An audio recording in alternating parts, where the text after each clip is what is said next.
I guess we'll jump in right away and say the Bitcoin Maxis. I've spoken to quite a few of them over the years. There's a picture of one on the wall behind me, Mr. Max Kaiser, who's probably a super maxi, who refuses to talk to me because I say words like stablecoins and Ethereum.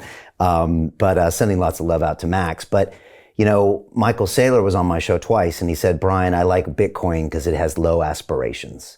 He likes the fact that it does one thing and one thing only, and that it doesn't try to do everything at once. And maybe that's why it's become the equivalent of digital gold. Maybe that's why there are ETFs. Obviously, it's not a security.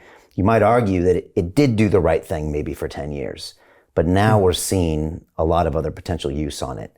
What has the reaction been to ordinals and inscriptions on Bitcoin?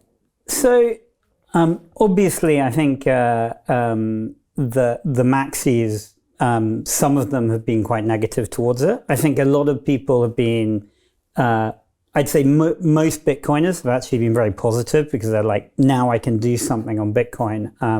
There's obviously been, there's a very famous CTO of Ocean Mining, Luke Dash Jr., who has been extremely vocal and extremely critical of ordinals.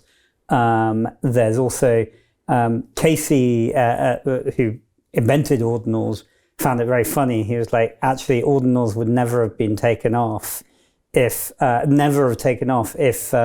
Adam Back hadn't gone on and spoken on Twitter Spaces to like 100,000 people going, you should not do an ordinal. And it's kind of, there's an irony that every time, because the maxis like Max and others are very famous and have a voice, but generally when you tell people not to do something, like they kind of get more curious, right? Like I think so ironically, I think because the great thing about Bitcoin is it's so stable and it's very hard to sort of like make changes to Bitcoin core.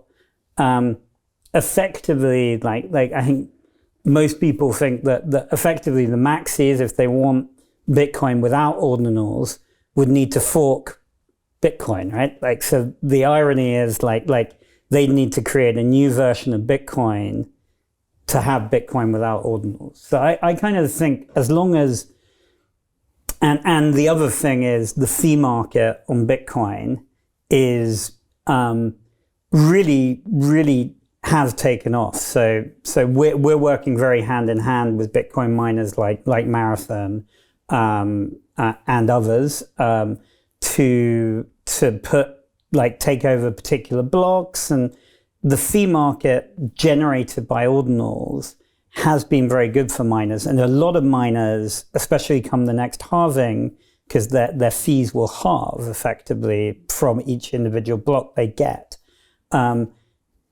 Many miners possibly, maybe not in a scenario where Bitcoin's at 70K like we've had the all-time high today, but if Bitcoin were at 30K, a lot of miners would be underwater without ordinals and without the fee market. So they literally, because a lot of them have a huge amount of debt.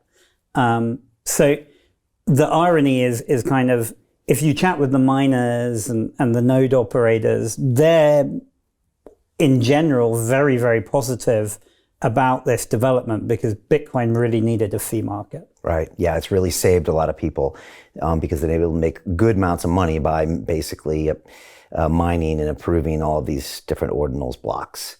Bitcoin is supposed to be for everybody, and it's decentralized for a reason because nobody can stand up and say you can't do that, right? I mean, that's the whole point of this technology, is that you can do whatever you want with it, right? And so it's a bit rich when maxis come in and say you're not supposed to do it this way because the point of Bitcoin is freedom at the end of the day. Is that the way you think about it? Completely. It's sort of, I honestly think most Bitcoin maxis are doing it for sure. There's kind of a matcha. It almost seems intellectually incoherent when I hear some of the views like, how can you think this thing? How can you think that thing? And yeah, like you say, I think the whole ordinals movement, and which is a lot of very smart coders and individuals are pushing this thing forward on Bitcoin. And I think what's nice about it as well is Bitcoin is actually probably a slightly safer market for the man in the street than like mainnet Ethereum, because of smart contracts and because it's kind of almost like a complete free-for-all,